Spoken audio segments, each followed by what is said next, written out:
हरे कृष्णा। हम श्रीमद् भगवद गीता के 10वें अध्याय श्री भगवान का ऐश्वर्य इसके 35वें और 36वें श्लोक को आज पढ़ने का प्रयास करेंगे। उससे पूर्व हम श्रीमद् भगवद गीता के महात्म्य से एक श्लोक का श्रवण करेंगे। जना संसार दुःखार्तो गीता ज्ञानम समालभेत पीत्वा गीतामृतम लोके लब्ध्वा भक्तिम सुखी भवेत।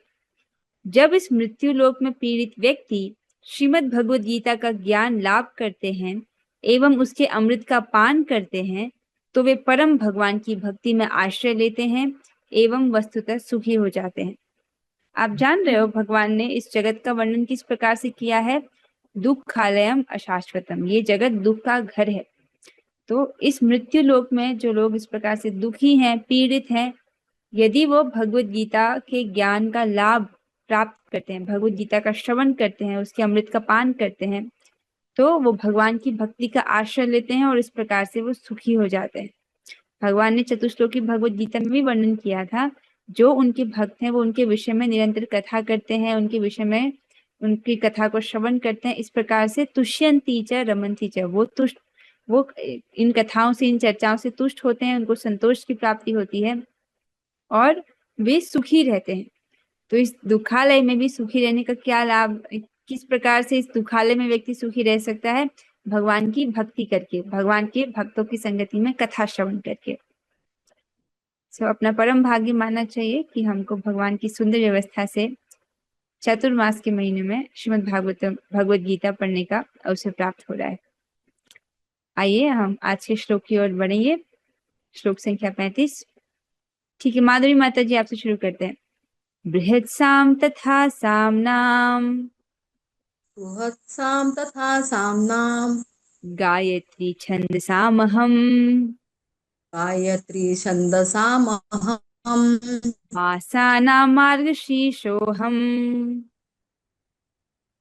आसानां मार्गशीर्षोऽहम् ऋतूनां कुसुमाकरः ऋतूनां कुसुमाकरः। महाकवि जयदेवदास प्रभु जी। बृहत्सां तथा सामनां गायत्री छंदसामहम् मासानां मार्गशीर्षोऽहम् ऋतूनां कुसुमाकरः।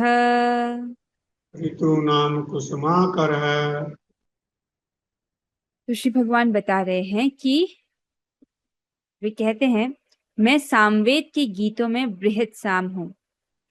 तो बृहत साम एक विशेष प्रकार के गीत हैं जिनको सुंदर ढंग से गाया जाता है सामवेद में।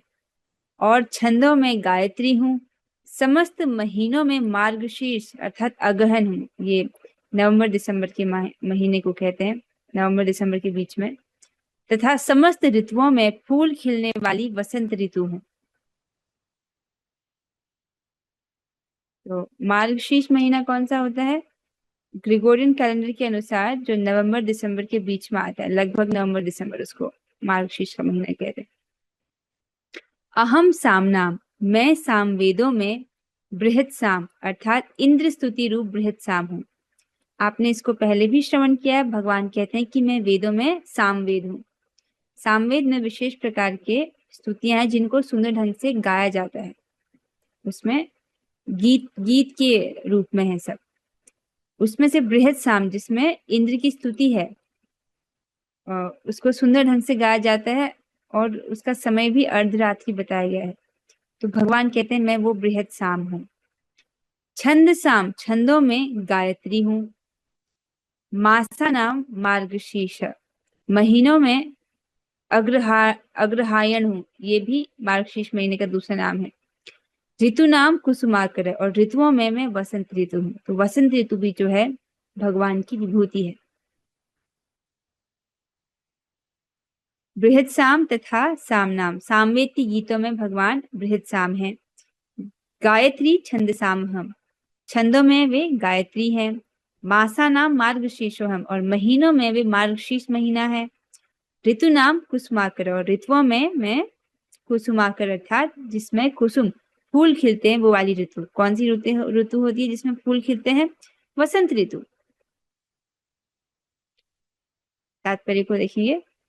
अनुवाद और तात्पर्य कृष्ण कृपा मूर्ति श्री श्रीमद एसी भक्ति वेदांत स्वामी प्रभुपाद द्वारा। प्रभुपाद जी बताते हैं, जैसा कि भगवान स्वयं बता चुके हैं, वे समस्त वेदों में सामवेद हैं। हम पहले पढ़ चुके हैं इस चीज को। भगवान ने कहा था कि मैं सामवेद हूँ। वेदों में सामवेद विभिन्न देवताओं द्वारा गाए जाने वाले गीतों का संग्रह है। इन गीतों में से एक बृहद साम है जिसकी ध्वनि सुमधुर है और जो अर्धरात्रि में गाया जाता है। तो सामवेद में किस चीज का वर्णन है? सामवेदों में गीतों का संग्रह है। कैसे गीत हैं वो? जिनको देवता गाते हैं, देवताओं के द्वारा गाए जाने वाले गीतों का संग्रह है सामवेद। इन गीतों में से एक गीत है जिसका नाम है बृहद साम, जिसको अर्धरात्रि के समय गाया जाता है और इसकी ध्वनि अत्यंत सुमधुर है। तो भगवान कहते हैं कि मैं ये बृहद साम हूं। संस्कृत के काव्य निश्चित विधान है। इसमें लय तथा ताल बहुत ही आधुनिक कविता की तरह मनमाने नहीं होते। आजकल की जो आधुनिक कविता होती है वो कैसी होती है? बस राइमिंग करना चाहिए, बस मेल, आखिरी जो अक्षर है वो मेल खाना चाहिए। इस प्रकार से कविताओं की रचना हो जाती है आजकल के जमाने में। लेकिन पहले जब जब संस्कृत में जो कविताएं होती थी उसमें काव्य के लिए कुछ निश्चित नियम होते थे कि इसमें इतने पद आने चाहिए, इतने अक्षर आने चाहिए, इस प्रकार से। ऐसे नियमित काव्य में गायत्री मंत्र, जिसका जप केवल सुपात्र ब्राह्मणों द्वारा ही होता है, सबसे अधिक महत्वपूर्ण है। गायत्री मंत्र का उल्लेख श्रीमद् भागवत में भी हुआ है। अब यहाँ पर प्रभुपाद जी गायत्री जो मंत्र है उसके महत्व के विषय में हमको बता रहे हैं। तो जैसे संस्कृत में काव्य है, उन्हीं छंदों में गायत्री के विषय में वर्णन आया है। भगवान कहते हैं कि ये गायत्री जो है, छंदों में गायत्री मैं हूँ, और इसका भागवत में भी हमको वर्णन प्राप्त होता है। क्योंकि गायत्री मंत्र विशेषतया ईश्वर साक्षात के ही निमित्त है, इसलिए यह परमेश्वर का स्वरूप है। तो गायत्री मंत्र को कौन जपते हैं? जिनकी ब्राह्मण दीक्षा हो जाती है वही इसको जप सकते हैं, और गुरु इसको बहुत गुप्त रूप से देते हैं। गायत्री मंत्र को हम, जैसे हम हरे कृष्ण कृष्ण कृष्ण हरे हरे, हरे राम राम राम हरे हरे जपते हैं ना, तो ये गायत्री की ही व्याख्या है। हरे कृष्ण महामंत्र को हम वैखरी में जप सकते हैं, जोर से बोल सकते हैं, लेकिन गायत्री को ऐसे नहीं, उसको गुप्त रूप से दिया जाता है गुरु के द्वारा। तो गायत्री मंत्र किस चीज के लिए है? वो ईश्वर साक्षात्कार के लिए है। 4 प्रकार की गायत्री होती है, उसमें से काम गायत्री जो है उसको भगवान का ही स्वरूप बोला गया, भगवान से अभिन्न है ऐसा बोला गया है, इसीलिए यह परमेश्वर का स्वरूप है। यह मंत्र अध्यात्म में उन्नत लोगों के लिए है। जब इसका जप करने में उन्हें सफलता मिल जाती है तो वे भगवान के दिव्य धाम में प्रविष्ट होते हैं। तो इस प्रकार से जब व्यक्ति दीक्षा ग्रहण करता है, ब्राह्मण दीक्षा, उस वक्त उसको गुरु द्वारा गायत्री मंत्र प्राप्त होता है, उसका जप करता है तो उसको दिव्य धाम में वो प्रविष्ट होता है। हमारे पास अभी कौन सा मंत्र है? हरे कृष्ण महामंत्र है। जो इस 32 अक्षरों वाले हरे कृष्ण महामंत्र का जप करता है, राधा कृष्ण स्थलम लभेत, उसको भगवान श्री कृष्ण और श्रीमती राधा रानी का धाम प्राप्त होता है। तो हमको हरे कृष्ण महामंत्र जपना है। ये मैंने अपने शिक्षा गुरु से सुना है, वो कहते हैं कि गायत्री की ही व्याख्या हरे कृष्ण महामंत्र है, क्योंकि हरे कृष्ण महामंत्र भी भगवान का ही स्वरूप है। गायत्री मंत्र के जप के लिए मनुष्य को पहले सिद्ध पुरुष के गुण या भौतिक प्रकृति के नियमों के अनुसार सात्विक गुण प्राप्त करने होते हैं। तो ऐसे ही कोई भी गायत्री मंत्र नहीं जप सकता, पहले उस व्यक्ति को सतोगुण का अनुशीलन करना होता है। भक्ति में आने से पहले भी हमको, मतलब जब से हमने भक्ति शुरू की है, प्रभुपाद जी हमको क्या सिखाया? प्रभुपाद जी ने हमें सिखाया सबसे पहले व्यक्ति को सतोगुण तक उठना होता है। मतलब अपनी दिनचर्या कुछ इस प्रकार होनी चाहिए, नियमित रूप से कुछ रूटीन होना चाहिए। सुबह मंगला आरती, जप करने का, प्रसाद खाने का, कथा श्रवण का, इन सब का नियम होना चाहिए। इस प्रकार से व्यक्ति जो है सतोगुण का अनुशीलन करे। जब व्यक्ति का सतोगुण बढ़ता है चित्त में, तब उसको उच्चतर आध्यात्मिक ज्ञान की बात समझाई जाती है। वस्तुतः जो लोग भक्ति में नए नए हैं, तो रजोगुण और तमोगुण के प्रभाव से उनको चीजें कुछ समझ नहीं आती हैं। लेकिन जैसे जैसे वो सतोगुण का अनुशीलन करते हैं, प्रातःकाल जल्दी उठते हैं, स्नान करते हैं, जप करते हैं, प्रसाद ग्रहण करते हैं, भगवान को प्रणाम करते हैं, इस प्रकार से एक नियमित दिनचर्या को जीते हैं, तो जिससे सतोगुण जिससे बड़े उस प्रकार की दिनचर्या को अपनाते हैं, तब जो है सतोगुण जब की वृद्धि होती है, तब व्यक्ति को ये जो सूक्ष्म बातें हैं ग्रंथ में, शास्त्र में, वो समझ आती है। ठीक है, तो गायत्री जप के लिए व्यक्ति को क्या करना होता है? पहले उसको सिद्ध पुरुष के गुण या भौतिक प्रकृति के नियमों के अनुसार सात्विक गुण प्राप्त करने होते हैं। सतोगुण का अनुशीलन करता है वो व्यक्ति। वैदिक सभ्यता में गायत्री अत्यंत महत्वपूर्ण है और उसे ब्रह्म का नाद अवतार माना गया है। तो गायत्री मंत्र जो है उसको क्या बोला गया है कि ब्रह्म का नाद है। नाद मतलब भगवान ब्रह्म का स्वर, उनकी ध्वनि। ब्रह्मा इसके गुरु हैं और शिष्य परंपरा द्वारा यह उनसे आगे बढ़ता रहा है।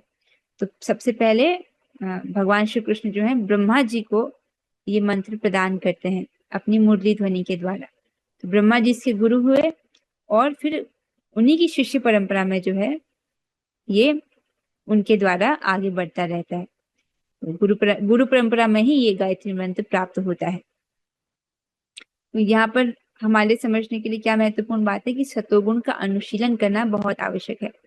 प्राय आप देखेंगे शुरुआत में जो लोग होते हैं क्योंकि वो रजोगुण तमोगुण से प्रभावित रहते हैं, उनको ये शास्त्र की सूक्ष्म बातें समझ ही नहीं आती हैं।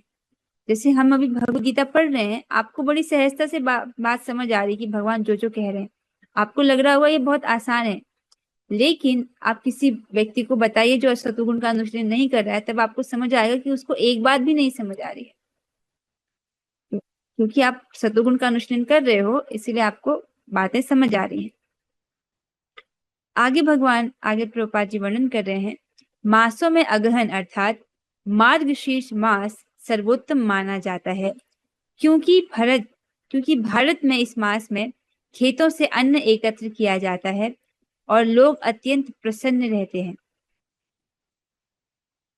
स्पष्ट है कि मासों में सर्वोत्तम मास मार्गशीर्ष को माना गया है और कारण भी प्रभुपाद जी बता रहे हैं। क्या कारण है, क्यों सर्वश्रेष्ठ माना जाता है? क्योंकि उस वक्त मनुष्य जो है स्पेशली भारत में उनकी खेती से वो खेतों से अन्न प्राप्त करते हैं, इसलिए।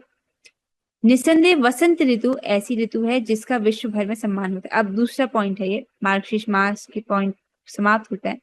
अब यहाँ पर ऋतु नाम कुसुमाकर की व्याख्या हो रही है कि समस्त ऋतुओं में भगवान वसंत ऋतु है, अर्थात वसंत ऋतु भगवान की विभूति है। वसंत ऋतु ऐसी ऋतु है जिसका विश्व भर में सम्मान होता है, क्योंकि यह न तो बहुत गर्म रहती है और न सर्द। इसमें वृक्षों में फूल आते हैं। जब वसंत ऋतु है तो ये स्वाभाविक है कि पुष्प खिले होते हैं सुंदर सुंदर से। वृंदावन का कितना सुंदर सुंदर वर्णन हम शास्त्रों में सुनते हैं कि वसंत ऋतु है, उसमें सुंदर सुंदर कुसुम फूल पुष्प खिले हुए हैं, गह गह कमल पुष्प खिले हुए हैं, हंस विहार कर रहे हैं, कोयल कू कू कर रही है। सुंदर सुंदर वर्णन जो है वो श्रवण करने को प्राप्त होता है वसंत ऋतु का। वसंत ऋतु में वृंदावन की शोभा। वसंत में कृष्ण की लीलाओं से संबंधित अनेक उत्सव भी मनाए जाते हैं, अतः इसे समस्त ऋतुओं में सर्वाधिक उल्लासपूर्ण माना जाता है और यह भगवान कृष्ण की प्रतिनिधि है। स्पष्ट हो रहा है कि वसंत ऋतु में भगवान की बहुत सारी लीलाएं जो हैं, बहुत सारे उत्सव वो मनाए जाते हैं। एक उत्सव मुझे याद आ रहा है, वो है होली का। ब्रज में होली मनाई जाती है 40 दिन तक। अगर आप अवगत हो, वृंदावन में 40 दिन तक होली मनाई जाती है, जिसमें आपने बरसाने की लठमार होली के विषय में सुना होगा कि वहां पर लठमार होली जो होती है, तो मैं समझ रही हूँ बसंत में ही होती है ना होली, बसंत ऋतु में ही आती है। तो वृंदावन में बहुत धूमधाम से इस उत्सव को मनाया जाता है। अन्य स्थानों पर तो कुछ 2-3 दिन तक ही होती है, लेकिन वृंदावन में 40 दिन तक होती है। श्री श्री राधा कृष्ण की अद्भुत होली होती है। पुष्पों की भी होली होती है, रंगों की भी होली होती है, लड्डुओं की भी होली होती है, और लठमार होली के विषय में तो आपने सुना ही होगा। तो इस प्रकार से अनेक उत्सव होते हैं वसंत में। तो जो वसंत ऋतु है ये भी भगवान की प्रतिनिधि है। अगला श्लोक भी हम देखेंगे, श्लोक संख्या 36। पहले हम इसकी कुछ आवृत्ति करेंगे। जो भक्त गाना चाह रहे हैं वे हाथ खड़ा कर सकते हैं। द्यूतम छलयतामस्मि धूतं शलया धूतं शलयतामस्मि तेजस्तेजस्विनामहम् तेजस्तेजस्विनामहम् जयोऽस्मि व्यवसायोऽस्मि जयोऽस्मि व्यवसायोऽस्मि सत्वं सत्त्ववतामहम्। सत्वं सत्त्ववतामहम्। बहुत अच्छे। बबीता माता जी। द्यूतं छलयतामस्मि द्यूतं छलयताम् अस्मि तेजस्तेजस्विनामहम् तेजस्तेजस्विनाम् अहम् जयोऽस्मि व्यवसायोऽस्मि जयोऽस्मि व्यवसायोऽस्मि सत्वं सत्त्ववतामहम्। सत्वं सत्यवताम् अहम्। कितना सुंदर है जब हम भगवद गीता के श्लोकों को गाते हैं तो हमारी पूरी बुद्धि एक एक अक्षर को ठीक से पढ़ने में लगी रहती है कि नहीं। आगे चलकर आप श्रीमद् भगवद गीता के 12वें अध्याय में भगवान से सुनेंगे, भगवान आदेश देते हैं कि तुम अपने मन और बुद्धि को मुझ में लगाओ।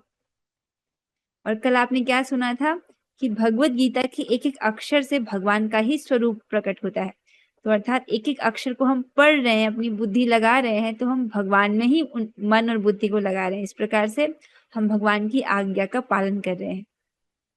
जो हमसे बड़े हैं उनको प्रसन्न करने का तरीका पता है क्या है? उनकी आज्ञा का पालन करना।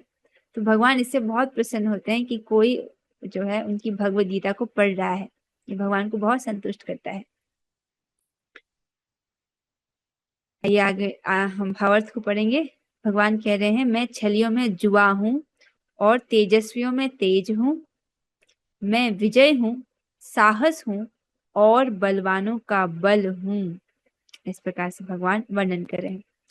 अहम छलयताम, मैं छल करने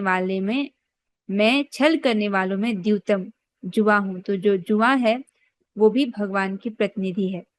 अब इसका मतलब ये नहीं है कि भगवान यहाँ पर जुआ खेलने को बोल रहे हैं या जुआ खेलने को प्रोत्साहन दे रहे हैं ना, उसकी बात नहीं हो रही है। भगवान बता रहे हैं कि छल करने वालों में वो द्यूत क्रीड़ा है, जुआ है। तेजस्वी नाम तेज, तेजस्वियों में तेज है। तो तेजस्वियों का जो तेज है वो भगवान है। तेज का क्या अर्थ होता है? किसी को प्रभावित करने की शक्ति। एक व्यक्ति सामने वाले को प्रभावित कर लेता है, उस प्रकार की शक्ति को तेज कहते हैं। तो ऐसा तेज भी भगवान की ही विभूति है। और विजयी होने वालों में जय अस्मि। तो जो विजय होते हैं, जीतते हैं, जो उनकी जो विजय है वो भी भगवान है। और उद्यमियों में व्यवसाय अस्मि, उद्यम हूँ। जो ऐसे उद्यम जो सफल होते हैं, कोई व्यक्ति उद्यम कर रहा है अर्थात कुछ प्रयास कर रहा है किसी दिशा में, सतपथ की ओर ही है। ये नहीं कि गलत दिशा में प्रयास करना, सही रास्ते जो धर्म के पथ है उसकी ओर प्रयास कर रहा है, उसमें उसका जो प्रयास सफल होता है, ऐसा जो सफलता प्राप्त कराने वाला उद्यम है वो भी भगवान की प्रतिनिधि है। अहम सत्ववताम सत्वम, और मैं बलवानों में मैं बल हूं। ठीक है। द्यूतम छलयताम अस्मि, तो छलियों में, समस्त छलियों में मैं द्यूत हूँ। द्यूत क्रीड़ा अर्थात जुआ खेलना। तेजस तेजस्विनावहम, मैं तेजस्वियों का तेज हूँ। मतलब उनकी जो प्रभावित करने की शक्ति है दूसरों को, वो भी मैं ही हूँ। तो इस जगत में आप जिसको भी तेज से युक्त देखते हैं वो भगवान की विभूति है। अब यहाँ पर आपको वो देखना होगा, यहाँ पर जो आतंकवादी हैं ऐसे लोगों की बात नहीं होती है। जो धर्मनिष्ठ है, धर्म के पथ पर चलने वाले हैं, उनकी बात हो रही है। जयोस्मी व्यवसायोस्मी, और भगवान क्या है? जोखिम या साहस है। जयोस्मी व्यवसायोस्मी का क्या अर्थ लिया था हमने कि जो उद्यमियों में जो उद्यम है, जो विजय प्रदान करता है, वो विजय भी भगवान है। और व्यवसाय इसमें अर्थात उद्यमियों का उद्यम भी भगवान है। और सत्वम सत्ववतामहम, अर्थात मैं बलवानों का सत्वम अर्थात बल हूं। तो भगवान बहुत बलशाली है, उनसे अधिक बलवान तो कोई है ही नहीं।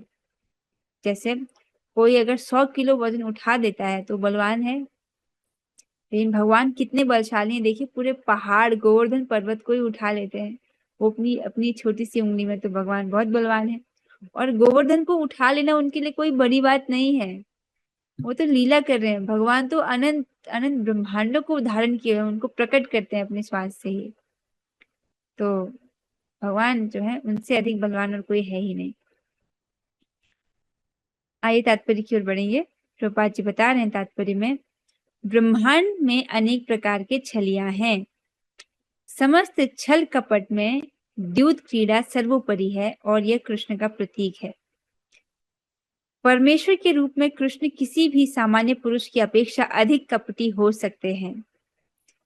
यदि कृष्ण किसी से छल करने की सोच लेते हैं तो उनसे कोई पार नहीं पा सकता। इनकी महानता एकांगी न होकर सर्वांगी। अब इसका अर्थ समझे। जब हम द्यूत क्रीड़ा के विषय में सुन रहे हैं तो हमको वो स्मरण हो रहा है महाभारत में जब द्यूत क्रीड़ा होती है पांडव और कौरवों के बीच में, तब पांडव अपना सारा राजपाट हार जाते हैं उस जुए में। तो एक प्रसंग जो यहाँ पर है, जब युधिष्ठिर महाराज जी को द्यूत के लिए ललकारा जाता है तो उस वक्त ऐसा नियम होता है कि व्यक्ति को यदि युद्ध के लिए ललकारा जाए या द्यूत क्रीड़ा के लिए ललकारा जाए तो उसको मना नहीं करना चाहिए, वो मना नहीं कर सकता है। इसलिए जो युधिष्ठिर महाराज है द्यूत के लिए मना नहीं कर पाए थे, क्योंकि उस वक्त नियम था ऐसा कि द्यूत के लिए ललकारने जाने पर मना नहीं कर सकते, और उस द्यूत क्रीड़ा में वे अपना सब कुछ हार गए। दुर्योधन की तरफ से द्यूत क्रीड़ा में शकुनी जो है वो आगे आता है। तब बाद में भगवान युधिष्ठिर महाराज से बोलते हैं कि तो तुम्हें मुझे अपनी तरफ से लेना चाहिए था ना, अगर मैं तुम्हारी ओर से खेलता तो तुम्हें कौन हरा सकता था। इस प्रकार से भगवान उनसे बात करते हैं। तो जो द्यूत क्रीड़ा है ये छल करने वालों में सर्वोपरि है, जो सब सामने वाले का सब कुछ छीनने में सक्षम है, अर्थात समस्त जो भौतिक संपदा है। तो ये भी जो है कृष्ण की ही प्रतिनिधि है। प्रभुपाद जी समझा रहे हैं, अगर भगवान कृष्ण किसी से छल करने की सोच लेते हैं तो उनसे कोई पार नहीं पा सकता है। मतलब अगर भगवान छल करने में आए तो कोई भी जो है उनसे बच नहीं सकता है। भगवान ऐसे छलिया है। लेकिन भगवान के विषय में हम ये भी पढ़ते हैं कि जैसे भगवान माखन चोरी करते हैं तो भी अच्छा लगता है, और जब हम ये पढ़ रहे हैं कि भगवान सबसे बड़े छलिया है, मतलब छल करने वालों में, तो भी उनके विषय में ये उनका ऐश्वर्य ही है, उनके गुण के रूप में ही जो है ये प्रकट हो रहा है। इनकी महानता एकांगी ना होकर सर्वांगी है, अर्थात उनकी जो महानता है वो एक प्रकार की ना होकर के सब प्रकार के, उनमें उनकी महानता सब प्रकार के गुण उनमें है। तो देखिए इस जगत में, हम जिस जगत में रह रहे हैं भौतिक जगत में, सभी लोगों में छल करने की प्रवृत्ति पाई जाती है, क्योंकि हमारी इंद्रियां कैसी हैं, त्रुटिपूर्ण है, दोष इनमें, मतलब हमारी इंद्रियां अपूर्ण है, इसमें गलती करने की प्रवृत्ति पाई जाती है, भ्रमित होने की प्रवृत्ति पाई जाती है, व्यक्ति फिर गलती करता है, फिर जो है धोखा देने की प्रवृत्ति है, गलती को छुपाने के लिए धोखा देने की प्रवृत्ति है इस प्रकार से जीवों में। लेकिन जैसे जैसे हम भक्ति करते हैं तब हम अपने हृदय में देखते हैं कि ये छल करने की प्रवृत्ति कम होती जाती है। जो भक्ति कर रहे हैं वो दूसरे के साथ गलत नहीं करना चाहते हैं, सही पथ पर चलना चाहते हैं, दूसरे को एक्सप्लॉइट नहीं करना चाहते हैं। तो ये भक्ति का प्रभाव है। इस प्रकार से यदि सभी लोग कृष्ण भावनामृत को स्वीकार करते हैं तब हम एक बहुत अच्छे, एक समृद्ध समाज की ओर अग्रसर होंगे। क्यों? क्योंकि जैसे जैसे भक्ति करेंगे व्यक्ति का चित्त शुद्धिकरण होता है और स्वतः ही वो धर्म के पथ पर चलना चाहता है, दूसरों के साथ छल नहीं करना चाहता।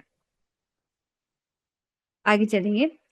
वे विजयी पुरुषों की विजय हैं। तो जो विजयी पुरुष हैं अर्थात जो जीत रहे हैं, उनकी जो जय है, उनकी जो विजय है वो भी भगवान ही है, भगवान के प्रतिनिधि है।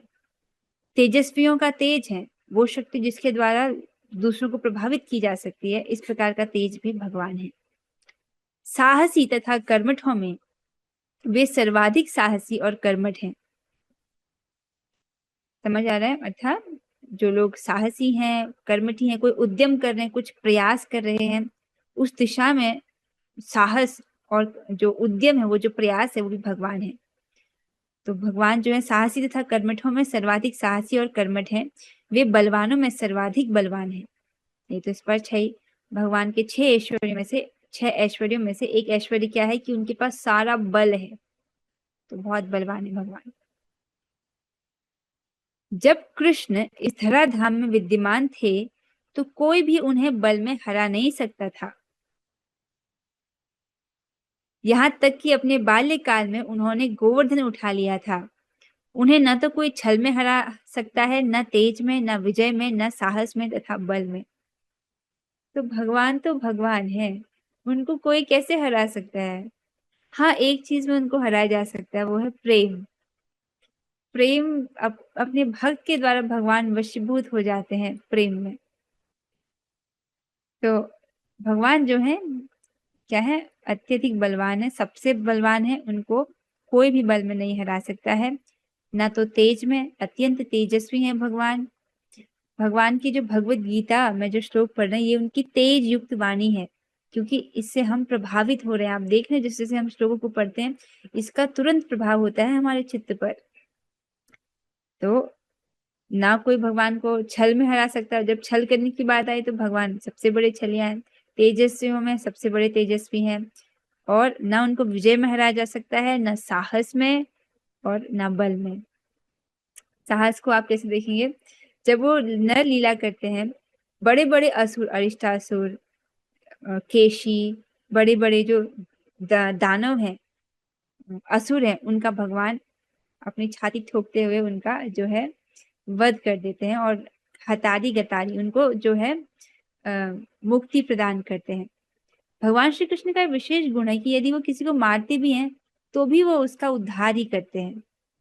जैसे पूतना है, पूतना का वध किया लेकिन उसका उद्धार करके, मतलब उसका शरीर तो छूटा लेकिन उसको भगवान की धात्री की गति जो प्राप्त हुई। तो भगवान तो सबका कल्याण ही करते हैं, असुरों का भी भगवान कल्याण ही करते हैं। यहाँ पर एक बहुत सुंदर सा श्लोक रखा गया है, चेतसा सर्व कर्माणि मयि सन्न्यस्य मत्परः बुद्धि योगम उपाश्रित्य मच्चित्त सततम भव। श्री भगवान इसको श्रीमद् भगवद गीता के 18वें अध्याय के 57वें श्लोक में कहते हैं। क्या कहते हैं? सारे कार्यों के लिए मुझ पर निर्भर रहो और मेरे संरक्षण में सदा कर्म करो। ऐसी भक्ति में मेरे प्रति पूर्णतया सचेत रहो। ये क्यों रखा गया श्लोक यहाँ पर? आपने क्या पढ़ा कि देखिए, समस्त उद्यमों में भगवान जो है, समस्त उद्यमियों में भगवान उद्यम है, अर्थात जो हम प्रयास करते हैं वो भी ऐसा प्रयास जो सफलता को ले आए, ऐसा प्रयास भी भगवान है। इसीलिए जो भी कार्य हम करते हैं, भगवान का स्मरण करते हुए, उनसे प्रार्थना करते हुए फिर हमको उस कार्य को करना चाहिए। भगवान क्या बोलते हैं? सारे कार्यों के लिए मुझ पर निर्भर रहो। मनुष्य में केवल प्रयास करता है, फिर उस जो भगवान की कृपा से भगवान उन प्रयासों को सफल बनाते हैं। कर्मणा दैव नेत्रेण, कर्म करता है व्यक्ति और दैव के नेत्र में, भगवान की नेतृत्वता में उसको फिर सफलता प्राप्त होती है। तो भगवान क्या कह रहे हैं? सारे कार्यों के लिए मुझ पर निर्भर रहो और मेरे संरक्षण में सदा कर्म करो। तो जो भी हम कर्म कर रहे हैं उससे पहले हमको भगवान से प्रार्थना करनी चाहिए, स्पष्ट रूप से स्वीकार करना चाहिए भगवान की मुझसे स्वतंत्र रूप से मैं कुछ भी कर पाने में असमर्थ हूँ। बिना आपकी सहायता के मैं इस कार्य में सफल नहीं हो सकती हूँ या नहीं हो सकता हूँ। आप कृपा करके मेरी सहायता कीजिएगा। इस प्रकार से उनसे निवेदन करना चाहिए और ऐसी भक्ति में मेरे प्रति पूर्णतया सचेत रहो। इस प्रकार से भगवान आदेश देते हैं। आपने क्या पढ़ा कि भगवान विजय भी भगवान ही है। तो सफलता प्राप्त करने आप चाहते हैं तो उससे पहले हमको भगवान से अवश्य प्रार्थना करनी चाहिए। अब श्लोक पर चर्चा तो यहाँ पर समाप्त हो रही है, आशा आपको स्पष्ट हुआ होगा। एक हरिनाम महिमा से कुछ बात लिया गया है, अब हम इसको पढ़ेंगे। ये हरिदास ठाकुर जी के संबंध में है, हमारे जप से संबंधित है, जिसमें बताया जा रहा है हरिदास ठाकुर ने एकांत जंगल में एक कुटिया बनाई। तो हरिदास ठाकुर जी को नामाचार्य भी कहते हैं। तो प्रतिदिन 3 लाख हरे कृष्ण महामंत्र का जप करते थे। वहां उन्होंने तुलसी का पौधा लगाया और तुलसी के समक्ष वे प्रतिदिन 3 लाख बार भगवान के नाम का जप किया करते थे। 1 लाख तो वैखरी में करते थे, वैखरी अर्थात जोर से उच्चारण करते हुए, हरे कृष्ण कृष्ण कृष्ण हरे हरे, हरे राम राम राम हरे हरे। फिर 1 लाख वो उपांशु जप करते थे। उपांशु जप कैसे होता है? जब हम केवल अपने होंठों को हिलाते हैं, धीरे धीरे से जप करते हैं, उसको उपांशु जप कहते हैं। हरे कृष्ण कृष्ण कृष्ण कृष्ण, इस प्रकार से 1 लाख करते थे। और फिर उसके बाद 1 लाख वो मानसिक जप करते थे। मानसिक जप में कैसा करते हैं व्यक्ति? उस वक्त जीवा नहीं हिलती है, मुंह भी नहीं हिलता है, केवल मन में वो हरे कृष्ण महामंत्र को सोचते हैं। मतलब आप लोग सोचे करके देखिए। हरे कृष्ण मतलब मन के भीतर हरे कृष्ण कृष्ण कृष्ण हरे राम राम राम हरे हरे, इस प्रकार से 3 लाख नाम करते थे। 1 लाख वैखरी में, 1 लाख उपांशु में, 1 लाख मानसिक जप करते थे। वे दिन रात निरंतर जप किया करते थे। तो आप समझ रहे हो, अगर कोई 3 लाख नाम जप कर रहा है तो उसको 192 राउंड्स, 192 राउंड्स कोई कर रहा है तो लगभग 24 घंटे लग जाते हैं, या 22 घंटे कोई अगर किसी की स्पीड अगर तेज हो तो। मतलब आप समझ रहे हो, पूरा दिन और पूरी रात लग जाता है जप करने में ही। वे दिन रात निरंतर जप किया करते थे। हम उनके दृष्टांत का पालन नित्य प्रति 16 माला हरे कृष्ण महामंत्र का जप करके तथा तुलसी के पौधे को आदर प्रदान करके कर सकते हैं। अब हमारे लिए इतनी योग्यता तो अभी हमारी नहीं है कि हम 3 लाख हरे कृष्ण महामंत्र जप करें। जब हमको नाम में रुचि प्राप्त हो जाएगी ना, जब हमको नाम स्वाभाविक रूप से मीठा लगने लगेगा, जो इसका जैसे रूप गोस्वामी जी वर्णन करते हैं कि जब मैं एक बार कृष्ण नाम सुनता हूँ तो मेरी इच्छा होती है कि मेरे करोड़ों कान हो ताकि मैं इसका आस्वादन कर सकूं। अब ये क्या रस है ये तो हमको पता ही नहीं, लेकिन हम रूप गोस्वामी जी के अनुभव से ये जान रहे हैं कि जरूर ये हरे कृष्ण महामंत्र बहुत मीठा होगा, कि रूप गोस्वामी जी चाह रहे हैं कि मेरे करोड़ों करोड़ों कान हो ताकि मैं इसका आस्वादन कर सकूं, है ना। अभी वो स्थिति नहीं है। अभी हमारी क्या स्थिति है कि हम 16 माला हरे कृष्ण महामंत्र जप करते हैं, तो उसको करना चाहिए। और कैसे, तुलसी जी को समक्ष रख करके, आप तुलसी जी को अपने सामने रखिए, उनको प्रणाम करिए, उनके सामने जो है हमको हरे कृष्ण महामंत्र का जप करना चाहिए। आशा है कि आप लोग इसी प्रकार से करते होंगे, है ना। तुलसी जी को सामने रखते हुए नहीं करते हैं, तुलसी जी को बाहर रखते हैं। यदि संभव हो जप के समय पर तुलसी जी को घर के भीतर लेके आइए और उनके समक्ष जप कीजिए।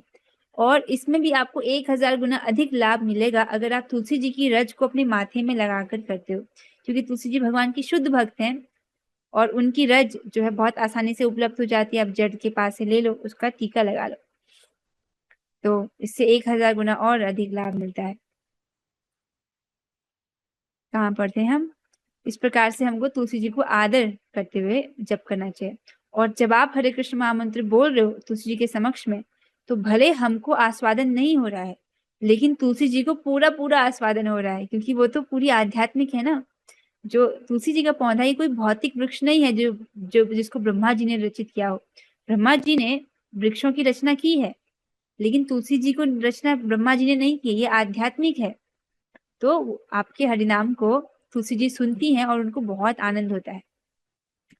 यह किसी के लिए कोई कठिन कार्य नहीं है, और तुलसी के पौधे के समक्ष व्रत लेकर नाम जप करने में ऐसी आध्यात्मिक शक्ति होती है कि ऐसा करने से ही मनुष्य आध्यात्मिक रूप से सशक्त बन जाता है।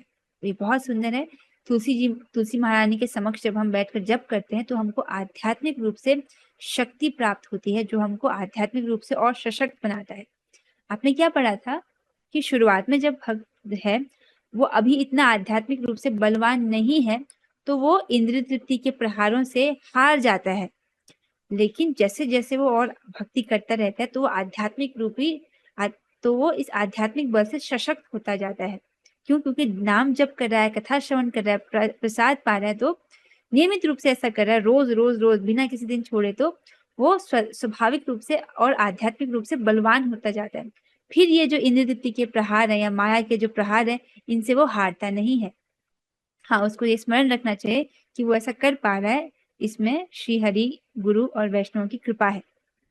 तो जैसे हम तुलसी जी के समक्ष जप करते हैं तो हम आध्यात्मिक रूप से सशक्त बनते हैं, तो इसलिए उनके समक्ष ही जप करना चाहिए, हो जितना संभव हो सके। इसके साथ हम आज की चर्चा को यहीं पर विश्राम देते हैं। अब हम 3 बार हरे कृष्ण महामंत्र करेंगे। आज की चर्चा से किसी का कुछ प्रश्न हो तो अभी आप देख सकते हैं।